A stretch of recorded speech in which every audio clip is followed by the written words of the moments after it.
with Professor Khalid on ideas that pertain to cloud computing and IoT. Today he's gonna talk about what you can read there. Okay, so Muhammad, thank you. The floor is yours. Thanks very much for the introduction. Assalamu alaikum. Hi, everyone. This seminar is on task offloading in cloud and Internet of Things environment. So we have two corners of the focus area of this seminar. One is cloud computing, and the other is Internet of Things, or IoT for short. So we'll go over the background of cloud computing and IoT, the tasks, different types of tasks that are generated between these two entities, why they are generated, what are the different types, how they are generated, and we'll go over the technologies that make these two entities, cloud and IoT, come together and talk to each other. We'll go over the reasons why do we offload tasks. We'll go over the technologies that enable this task offloading. And in the end, we'll go over some of the interesting use cases, that's especially the ones that we have been working on here at CMU. So let's start with the background, the preliminaries. We have cloud computing, the one side of this discussion. So by now, I think everyone knows that cloud computing has nothing to do with these clouds. So we'll get to the point directly. We have cloud computing, which is defined as a set of resources such as compute, memory, storage space, data, and applications. The resources are made available through a set of servers that are known as data centers. The data center is available over the internet. So the motivation behind cloud computing was to have the resources ubiquitously accessible to everyone. Another reason was not to have the necessity to purchase the resources. Rather, you can rent the resources and you can pay on pay-as-you-go basis. So you would access the resources from anywhere in the world and you would pay for whatever you have used out of those resources. Some well-known examples, you have Dropbox for storage cloud, you have Amazon for compute, and you have YouTube for service. The other side of this discussion is on Internet of Things, or IoT for short. So generally, when we talk about internet-connected devices, that the thing that comes in our mind is the devices that are able to talk to other devices over the internet directly. For example, smartphone, computer, etc. But the vision of IoT is beyond that. IoT says that you can connect anything to the internet, anything including the dumb objects. For example, your building, a tree, anything, a vehicle, a living being. So that's the vision of IoT. Let's see the interesting history of IoT, how it all evolved. So do you recognize this thing? This is the logo of School of Computer Science, CMU, and it all actually started here. In 1982, CMU CS department. The idea was, instead of walking down to a vending machine and then discovering that there is no Coke available, what they did was they installed some sensors in the vending machine and built an application on top of that. And based on that, you could check the statuses of the cans on your computer. So that was a little bit of laziness with the intelligence. Combine both these things, you get smart applications. So that was the very first thing that was connected to the internet. And that very first thing was a Coke vending machine. So this shows you the passion for Coke as well. And science also backs this fact that sometimes this laziness comes in handy if it is coupled with intelligence. So on one side you have cloud computing, on the other side you have Internet of Things. Now, cloud has practically unlimited resources to offer. Cloud has the capability to perform extensive tasks. On the other hand, you have IoT that has heterogeneous objects in that, heterogeneous instances. They are devices that can communicate. They are dumb objects that cannot communicate. So all those things would be, they would require some entity to perform tasks on their behalf. So those IoT things would be looking for a cloud to perform tasks for those IoT entities. On the other hand, since cloud is abundant in resources, cloud would be looking for receiving data from different sources so that cloud can build applications based on that data from different sources, different services based on different conditions. That is why both cloud and IoT would talk to each other. So once they talk to each other, they generate tasks in different forms. Mainly those tasks are of three types: data storage, computation, or application, which is contained in a virtualized form known as container. We'll learn more about container in this slides as we move along. So the tasks are sent from one device to another device, which is known as task offloading, or also known as service delegation. So once cloud and IoT talk to each other, since IoT has dispersed objects in it, this means that on several locations, the cloud won't be able to access those entities, those things. So cloud would need a middleware entity, something in between the cloud and the IoT, so that the middleware entity can make both these entities, cloud and IoT, talk to each other, discover each other, or perform service level agreement, matchmaking, and stuff like that. So that middleware is necessary to make these two distant entities talk to each other. And we'll go over some of the middleware technologies up next. So the first one is cloudlet. As the name suggests, that cloudlet is a small-scale cloud, the same resources that a cloud has, but at a smaller scale. And the other thing is that this cloudlet is localized, so it's available for the mobile devices. The idea was to have low latency by putting the resources close to the underlying users, underlying mobile users. So this is entirely for mobile users, and what you would get is you would get low latency because the resources are close to you instead of accessing the over the internet cloud, the traditional cloud. So this was the concept of cloudlet, and it was introduced by CMU.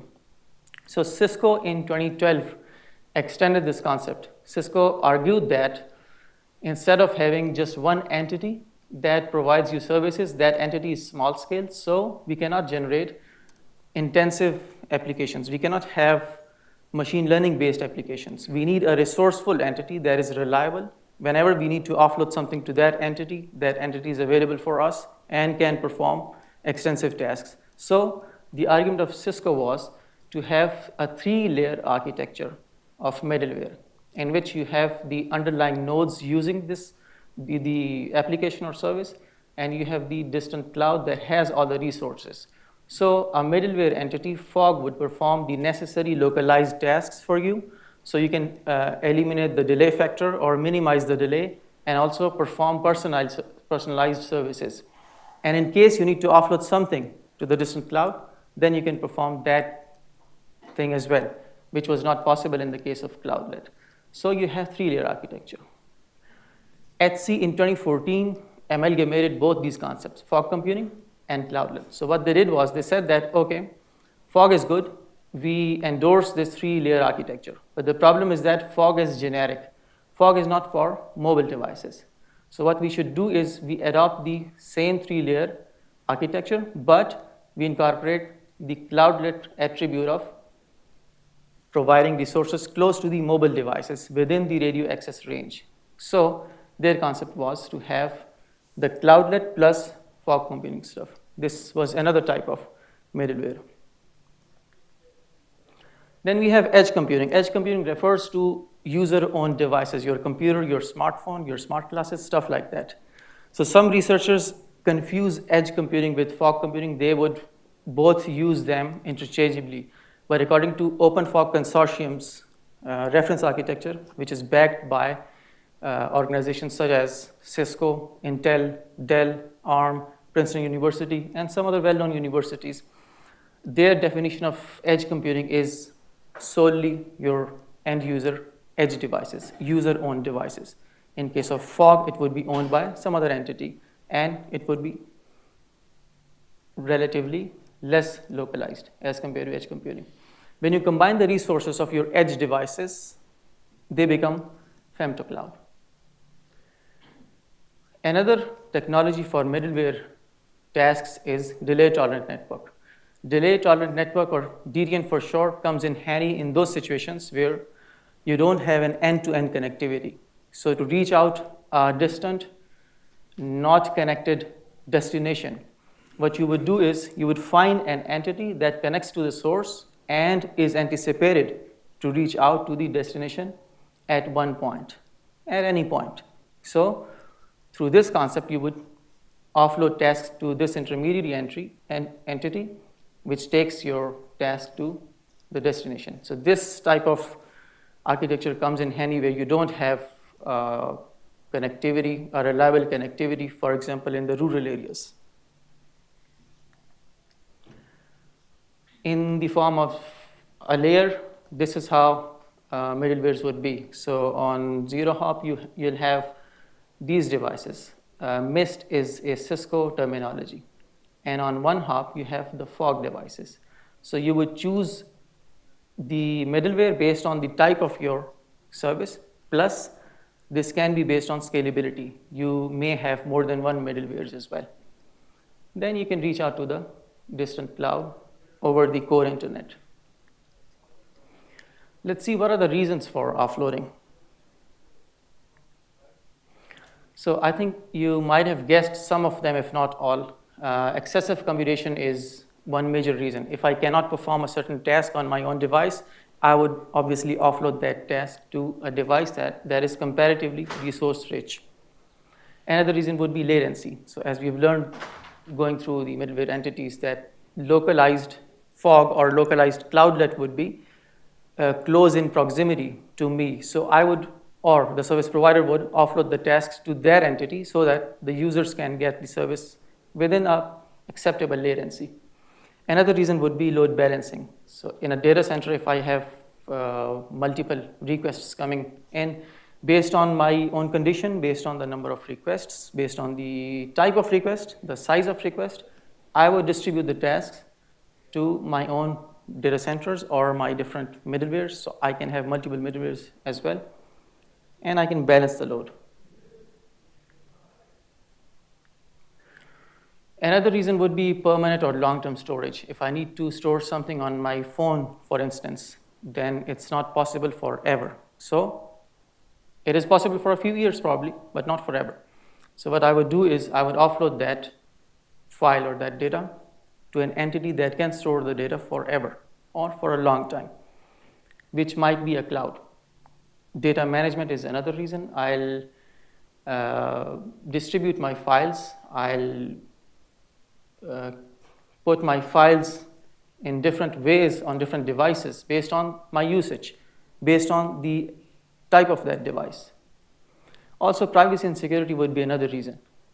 So for example, in a hospital is getting data from different sensors. The hospital would prefer to take that data and put it in a private cloud rather than putting in the random servers within that hospital. So that would be more privacy aware. Or if you need additional security, then you would put that data to a traditional cloud. Another reason would be accessibility. So if I need to access some files that are on my home computer, I would put those files on a traditional cloud which is accessible always over the internet. Another reason would be maintenance or affordability. For example, we have our own data center here at CMU, and that data center is used by some other universities within Education City. So they don't have to maintain their own data center. They are outsourcing stuff to us. They are offloading tasks to us, and then we are providing the services to them. So these are the main reasons. A 2-second break, I guess.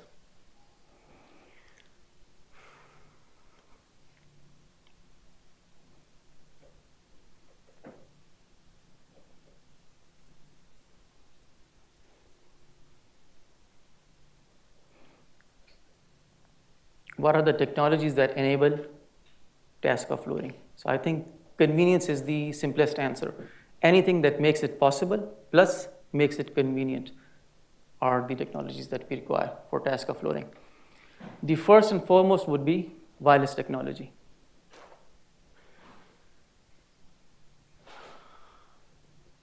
So if I can offload my tasks on the go through wireless technology, that's the first thing I would need when it comes to task offloading. When I'm thinking about having a rich application that can provide me resources, that can provide me intensive tasks, resource-rich tasks based on my priorities. If I need a task locally, I'll use a middleware entity. If I need a task which has deep learning type of stuff, I would offload that task to the traditional cloud. So the wireless technology provides me that thing through wireless broadband, for example, or direct connection one-on-one, which is Wi-Fi direct or Bluetooth, or the traditional data network 4G LTE, which provides me 100 Mbps, or with 5G technology, I can have more than 100 times of today's 4G speed. Another enabling technology would be smart and autonomous applications, which means those applications that are context aware and that are based on machine learning. Applications that are intelligent enough to decide what to offload, when to offload, and where to offload. In our NPRP project, we have built one application of the same kind, that is smart and autonomous application.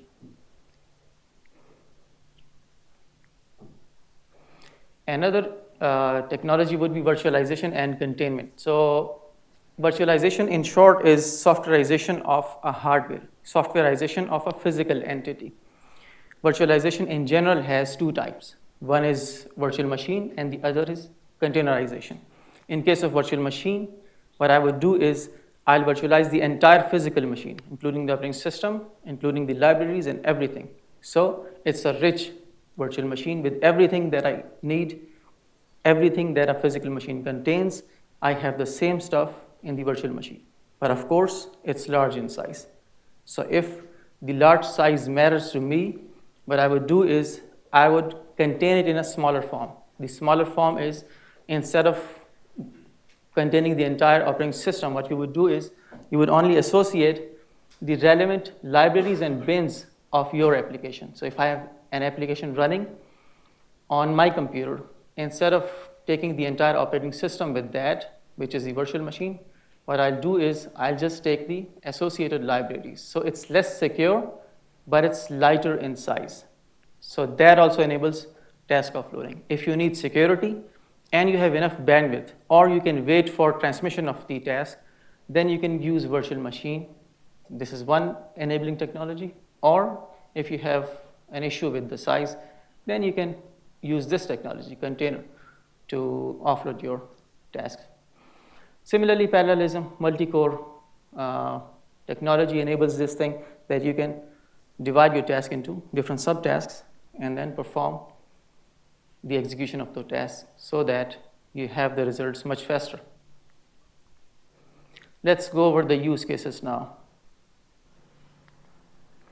Okay, so do you know how much time people generally spend on their phones on average all around the world? This much. And this is up to more than 4 hours a day, which means 17% of your day on average is spent on mobile phone. So this is how much we are present online, and this is how much data we are generating in only 1 second over the internet.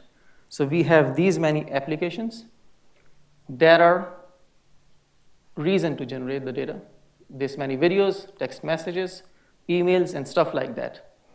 So with that amount of mobile phone usage and this much of data generated and these many applications that we have, our online presence results in eating up our storage space on our devices. That's a problem. So what's the solution? This is the solution. Get a device with higher storage capacity, but it comes at a cost. That's the problem. What's the solution then? Delete your files manually? Is this feasible? Maybe not. Why? Because this is a time-taking process. Also, you may not be willing to delete some of your files that are probably not that popular, or you're not using them that much, but they're still important to you. You still want to keep them. You're not using those files every other day, but you still want to keep them. So in that situation, what is the other solution then? The other solution is to use a cloud service. But cloud service comes with a cost. If cost is not a problem to you, maybe privacy is a problem to you. Then what's the solution? The solution is, when we were going over the middleware technologies, we learned that we have femtocloud as a middleware as well. Why not aggregate the resources of your femtocloud in this form and then offload your tasks or your data to other devices? Research is back that on average, every person has more than 3 internet-connected devices, at least 3 internet-connected devices. So if you have at least 3 internet-connected devices on average all over the world, why not make use of those devices?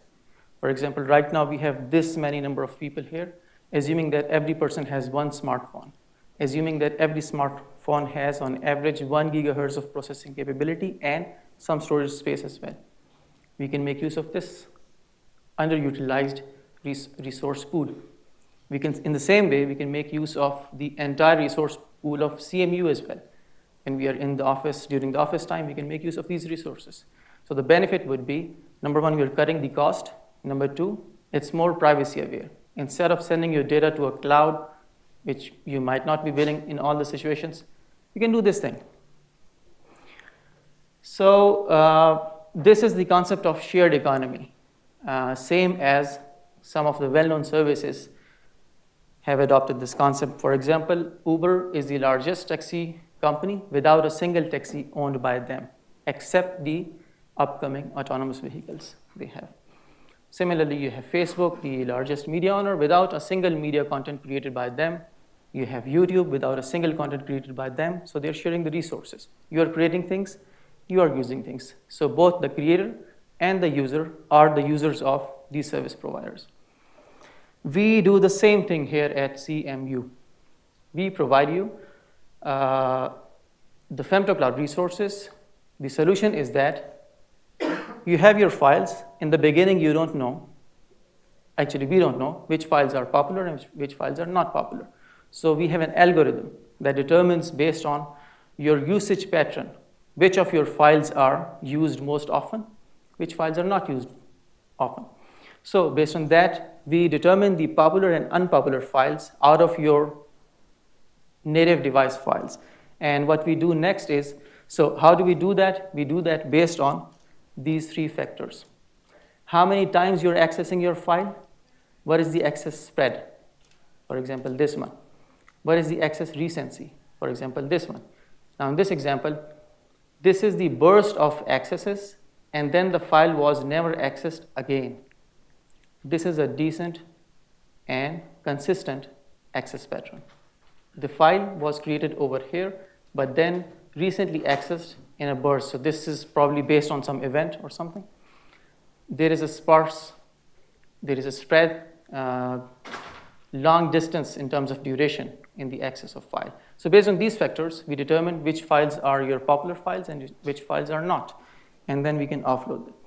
So these factors are actually gauged through these 4 metrics. We have these 4 metrics. How many times your files are accessed? What is the distance between every consecutive access, distance in terms of time, and the total lifetime of that file? The file lasted for example, 6 months, file lasted for 1 year, file lasted for 1 month, etc. And to determine that this burst access, to cancel out that element, we use cluster ratio. So we have 2 consecutive access as 1 cluster. Based on that, we'll determine that if the file was used in a specific pattern or it was just a burst access. So this is the further detail of this thing, and we can, I think, go over this part. So my top 1% files, that are my most popular files, 90% of the times, or actually if I look at here, my top 1% files, they're accessed with an intercession length of 1,000 minutes. So this shows that my file would be accessed. This is somewhere around, I think, 16 hours or so. So this shows that I'm accessing my most popular files on average twice a day. Other than that, my access would be something like this. So my 99% files are accessed like this. This is, I guess, 100,000, which would be, I think, 70 days or so, 69 days. So based on that, we determine which files are popular and which are not. In the same way, we have another algorithm which determines which devices are popular and which are not. Popular devices means the devices that have higher capacity and they are accessible as well, because I'm offloading my data to another device, so I need to access it back again. So I need to make sure that if I have a file that I need to access on average, for example, 3 days, can I access it back? What is the percentage? Based on that, the algorithm determines this thing and then offloads the files to their entity. So we evaluate this system, our developed system, based on 3 environments: metropolitan, urban, and rural. Metropolitan is defined by stable Wi-Fi and stable data network. So you have the luxury of connectivity, always on connectivity. You have rich people and you have sophisticated devices. And in the urban environment, you have stable Wi-Fi, but unstable data network. In the rural environment, you have unstable Wi-Fi. Everything is unstable actually. So you rely mostly on Bluetooth and Wi-Fi direct. This is one-on-one connection. So we take care of the underprivileged devices as well here at CMU. So the results show that in the metropolitan environment, if I offload 90% of my files, so I have my files, now I know that which of my files are popular and which are not popular based on that, and plus based on which devices are more accessible to me, which devices are popular and not popular. Based on that, I'll offload my files. So if I offload 90% of my files, then if you can see here, this blue one, this bottom one, 90% of my accesses here, 90% of my accesses are within 10,000 milliseconds, which is equal to 10 seconds. So isn't it acceptable? Because you're saving your files. You're still keeping your files. Plus, they're privacy aware. You don't need to send them to the cloud. In urban environment where the connectivity is not as good as metropolitan environment, the accesses within 10-second delay is 75%. In the rural environment, the accesses are almost half within 10-second delay. So if you can tolerate some more delay, this performance would be accordingly enhanced. So this is the solution related to data offloading. Sure. So how do you model this when you have the idea that, like, okay, so offloaded some of my files onto my tablet and I left it at home that day. It's not less than 10 seconds, it's like 24 hours. Like, how do you model? No, the device should be connected. So if this is a metropolitan environment, for example, if you're living in the metropolitan environment, we assume that your device is accessible over the internet. You have stable Wi-Fi. What about like your rural environment? World environment? The rural environment. Rural environment, yeah. So in case of rural environment, either you have Wi-Fi connectivity, if at one point you don't have a Wi-Fi connectivity, because we're not saying that there is no Wi-Fi at all. It's just unstable. So if you do have Wi-Fi, then you are accessible. If you don't have Wi-Fi, then yes, you have to rely on this thing. So it depends on that. Right. So you still have scenarios where the file just simply is not available because the device isn't online and isn't with you. Yeah, so actually we map this thing based on different accesses. For example, if I'm accessing my file from the device that is sitting at home and the device is not connected to the Wi-Fi, then I cannot access that file. Okay, so I'll go back home whenever, for example, in the evening, and then I'll retrieve my file. It takes me, for example, 8 hours. Sure. In another scenario, I have that device connected to the internet because there might be Wi-Fi available as well. So in that scenario, I'll get the access within 1 second. Based on these several accesses, the average is that on 45% of the times, you get this within 10 seconds. This is how the average is.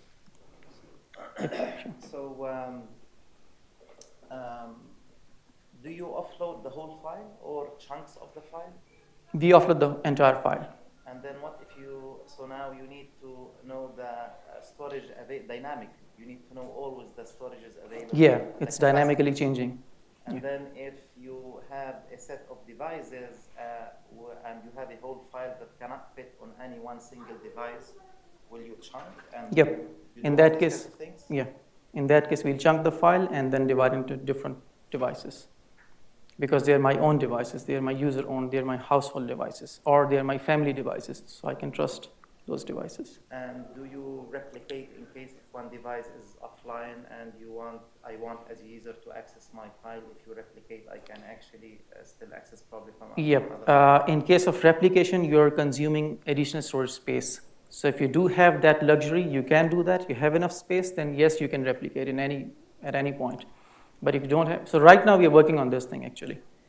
So offloading means migration, not Yep. so you don't keep a copy at my site as a user. So far, up to here, no, we don't. But right now we are working on this thing.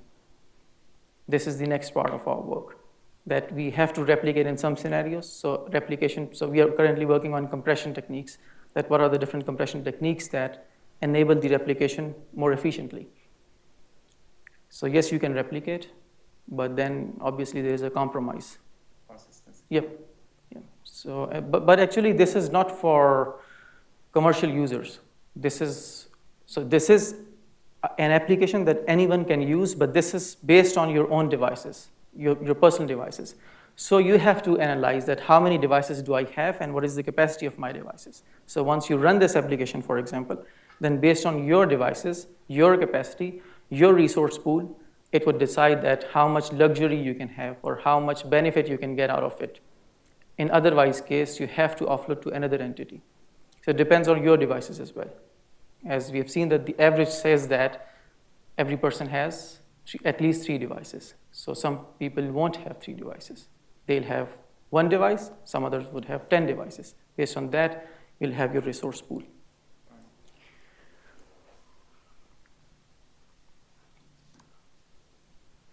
So another use case is computation offloading. So let's see this example of computation offloading. So let's talk about smart waste management. So generally, the way waste is managed is that we have one waste bin, and we dump everything in that waste bin, including organic, inorganic, paper, aluminum, all that stuff. So for example, in the US and Canada, we have one fixed day of the week where the waste managers would come and they would pick the waste. So it is possible that the waste bin is already full, probably it was full 2 days back, or the waste bin is still not full, it's half full. So in that case, when the waste manager arrives and they checks the waste bins, this is resource either underutilization or you're letting the bacteria take birth and bad for health. So this is not a good solution. What is the solution in this scenario? The solution might be that you have segregated waste bins, each waste bin for different kind of waste. For example, you have one for paper, one for organic, one for plastic, etc. And each waste bin is equipped with a sensor that tells the level of the waste. Okay? And then you have a metropolitan fog or any other middleware. Let's suppose in a residential compound you have different waste bins. In that compound you have one fog that collects the data from all those sensors, all those waste bins within that compound. Or in an apartment building, for example in West Bay, you have a cluster of buildings, and then you have one or more fogs that are collecting the data from all those waste bins. Based on that, the fog will create a optimized route and inform the waste managers to, instead of traversing the entire city, just move around this path and collect the waste because it has to be collected. The waste bins are full. So in addition to that, the fog can offload this task, the rest of the data, to the cloud, and cloud can perform deep learning based tasks on this and create further services. For example, services related to healthcare, services related to recyclers, so that they can analyze that in this particular month or in this particular quarter, we are going to get this much of paper waste, we are going to get this much of organic waste, etc. So we can manage our resources accordingly. How much of the stuff we need to import based on this, they can decide beforehand. How much of the stuff we can export, they can decide based on this thing. And also, the government can analyze that if, for example, we have a particular kind of waste in a particular locality, what might be the reason? For example, if in a particular locality, people are mostly the wastes are related to packaged food. So what's the reason? Why are people having more packaged food in that particular region? Is it because they're living a luxurious life, or is it because they don't get enough time to cook the food for themselves? So probably they don't have a good work-life balance. Should we do something to make it better for them so that they can contribute well to the society? So all these things can be done through this kind of an idea. And a food for thought is that 33.33% of the food produced in the world goes to waste. So you can analyze this stuff as well based on this kind of an idea. Further details on food wastage is here. Almost half of the fruits and vegetables all around the world, they go in waste. And the major contributors are Europe and North America. In the same way, you have other commodities.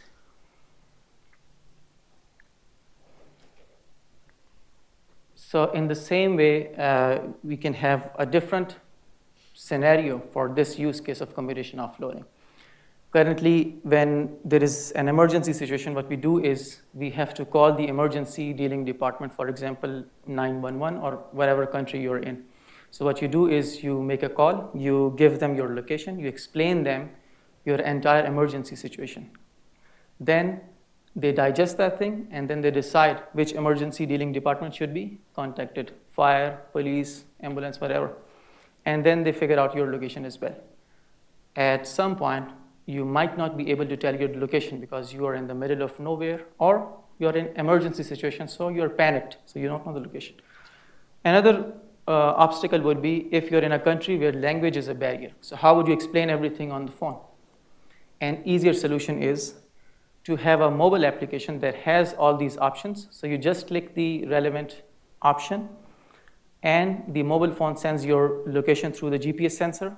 The nearby fog, for example, a metro fog, metropolitan fog, receives that information from you and then translates the location and then finds out the optimized route for the relevant emergency dealing department. So this might be important in countries like here, where you have road change every other day, and you don't know which route to follow because the navigation apps take their time to learn the new routes. So with this, since you have a localized fog, you have your city fog. The city fog can be manually updated as well based on the location. So based on each update, you can perform this stuff. Then the fog can offload the rest of the data, the mined data, to the cloud, and then cloud can create further services for that based on that data. For example, these services can be used by insurers. These services can be used by health department, road safety infrastructure ministry, etc. Why a certain type of accident is happening at a particular location? What's the reason? Is it because of the road condition, or is it because of the lighting condition? It is because of some other reason. So you can achieve all these things based on this type of task offloading. And in the same way, you can have this scenario as well for intelligent transportation system. So you can have sensor-equipped vehicles, private vehicles, cargo vehicles, passenger vehicles. They have sensors related to the driver to monitor driver's health. They have sensors related to the passengers to monitor passengers' health, driver's compartment, cargo health, and all that stuff. Based on these sensors, you can not just assist the driver and avoid any incident, but also you can guide based on the traffic conditions, based on the weather conditions. Plus, the data can be in real time sent to the stakeholders, for example, the recruiters who are interested in the driving behavior of a particular driver, or the traffic police. And you can manage your traffic signals smartly as well. So this comes in handy in the situations where you have different traffic loads at different times. Plus, if an emergency vehicle is approaching, you can clear up the roads well before time so that you don't have the hassle of congestion or the vehicle doesn't need to honk everybody. In the same way, you have scenarios in healthcare. For example, a hospital is receiving data from different sensors. The hospital builds applications based on those sensors. And this includes the technology of virtualization through virtual sensors. So the hospital doesn't need to purchase different sensors for different conditions, but they can use the virtualization technology and make use of same physical sensors for different applications, customized applications. Then you can secure the data and send to the cloud, and the cloud can perform further services, for example, early diagnosis or ambient assisted living and things like that. You can have an entire ecosystem of healthcare that includes your pharmacies, includes your patients, includes your hospitals. So if you're purchasing a medicine, the entire system, since it's a connected system, would be able to tell you if this medicine goes well with your previous medicines that you're already taking for another disease, for example. Let's see some representative results based on this computation offloading. We already saw some results based on data offloading, so this is related to computation offloading. The purple bars represent the task length in billions of instructions. As you can see here, the tasks grow. The red line represents the delay when you send these tasks to a cloud versus the blue line represents the delay when you send these tasks to a fog. As you can see here, fog's performance is much better than cloud's performance. But is it always the case? No, it's not. There is one point where cloud and fog intersect each other, and actually cloud overtakes fog in terms of delay performance. So this shows that it depends on the task length, it depends on the capacity of your middleware entity, and it depends on your priorities, whether it's a privacy-sensitive application, whether it's a localized application. You really need a fog for that. So there would be a point where it would be much better to distribute offloading between two entities. For example, offload these tasks to a fog, the rest of the tasks to a cloud. Is it okay for you? If not, you don't want to compromise on this thing, then you need to enhance the capabilities of your fog. Please have a look at these three first bars, the purple ones. They represent the task length again. So if you have processing capability in your fog of 0.125 gigahertz and the task length is 10,000 billions of instruction, the delay incurred is 80,000 milliseconds, and the processing cost is $0.002375 per hour. If you increase the capacity of your fog from 0.125 gigahertz to 1.25 gigahertz, then the delay comes down to 20,000 milliseconds from 80,000 milliseconds. But the cost from 0.00, this is increased to $0.0095 per hour. As you can see here, these are the tasks. This was the initial delay. After enhancing the capabilities of your fog, your delay comes down to here, which is pretty good. And in this case, you had the cost in the beginning this, but now after enhancing the capability, your cost is increased this much. Similarly, your processing power was here and increased to here. So it's a compromise. It depends on your priorities. What are the factors into delay? I'm just noticing, like, you increase your processing by a factor of 10, but the cost only goes, or the time only goes down by a factor of 4. Yeah. It's like, what else contributes to delay other than the amount of time to compute the task? So the cost is based on the cost of processing only. That's it, nothing else. Then why does that factor of 10 increase in processor speed only result in a factor of 4 decrease in time? It depends on how much you offer for every resource. So we are using Amazon EC2 for this cost analysis. We use the cost of Amazon EC2 to analyze how much it would be if we increase the capabilities from here to here. That's not what I'm asking. Yeah. So you have 0.125 gigahertz. Yeah. You increase it to 1.25 gigahertz. Yeah. That's 10 times faster. Okay. But the time goes from 80,000 milliseconds to 20,000 milliseconds, which is only a factor of 4 decrease. Okay. So why does your processing multiply by 10, but your speed, but your delay only decreases by a factor of 4? So it depends on the task as well. So in this case, the size of task, and then the same task, if it is run on this capability, the delay factor would be accordingly changed. So you got the answer, or still? No. Okay. So you already, I mean, you defined length of task by the number of instructions. Yep, So billions the of instructions. processor is 10 times faster. It can run, Yeah. it can run 10 times as many instructions Yeah. per second. So I still don't understand why your time only goes down by 4. So it's not just sending from one node to another node. This is the end-to-end delay.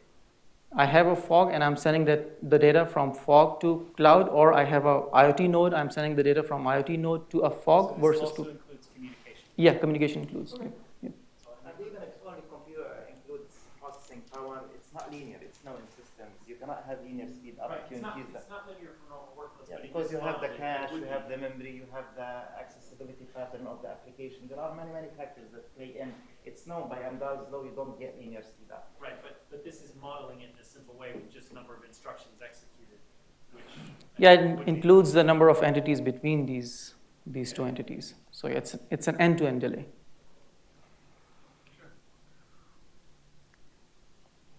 So the third use case is application or container offloading. So when you need to offload an entire application, you need to contain that application in a virtualized form. So as we discussed in the beginning, that we have two forms of virtualization. One is virtual machine and the other is containerization.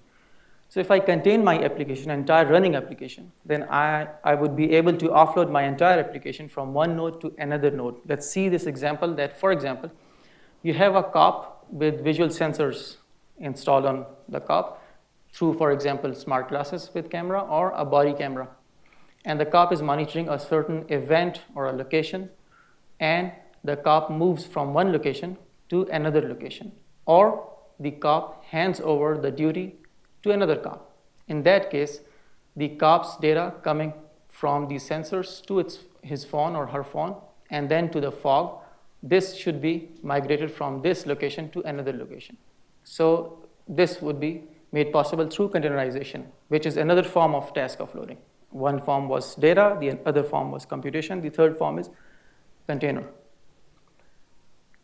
And since this is related to multimedia, this is related to video or image, we analyze 3 different types of videos to see if this makes sense or not. We have these 3 types, and then we have different bandwidths. Depends on whatever bandwidth you can access in your situation. Plus, we don't know the distance of these 2 locations from one location to another, so we use RTTs for that. Based on that, we analyze and we get these initial results. We're still working on these things. So you have these 3 types of videos, 360, 480, 720, 3 sizes of video, plus the distance between the 2 locations through 50 millisecond RTT, 150, 250. You have this purple one for sending delay, you have the blue one for receiving delay, and you have this encoding, which is the processing delay as well. So this is in seconds. The delay grows as the video size grows, or the delay grows as the distance grows. So this is the maximum one.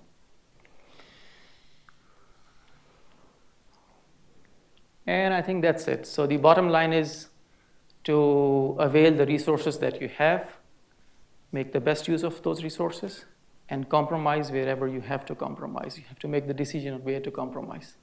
That's it. If you have any further questions, you are free to ask.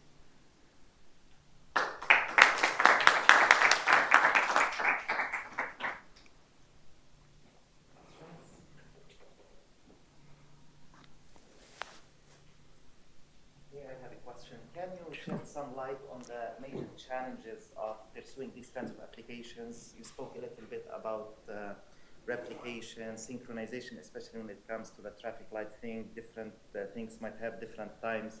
You need probably to synchronize clocks. Can you shed some light on these kinds of challenges that you encounter? Challenges related to these scenarios, these applications? It depends on every... perspective. Yeah, it depends on every application. So every application has different challenges. One challenge would be the government itself.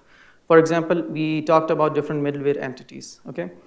Fog is a middleware entity that is owned by a third party. For example, your government would be owning that, or a vendor would be owning that. So the owner of a fog would be either Cisco, for example, or the government itself. So if the government allows that type of service, then you can avail that. Otherwise, you don't have a choice. Then you have to use edge computing. But edge computing is more localized than fog computing. So in that case, you won't be able to do these type of things. So legal issues would be one reason. Privacy issues would be one reason. Privacy might not be a problem in some countries, but would be a problem in other countries. So it depends on that thing as well. And also integrating different sensors, different heterogeneous entities, objects, devices. In IoT, we have all sorts of devices, all sorts of sensors. Even the devices that are communicating devices, they are built by different vendors. You don't know which protocol they're using. So you need an entity that can translate the protocols or that can integrate those entities as well. So that is another issue. Yeah. And all these applications are simulated. You haven't had any actual applications all simulated on? Yeah, as I said, that these applications depend on legal issues and government as well, so they are, yes, simulated. None of them are practically implemented except the data offloading stuff. Any other question, guys? No questions? So let's thank our speaker. Thank you so much. Thanks very much for being here.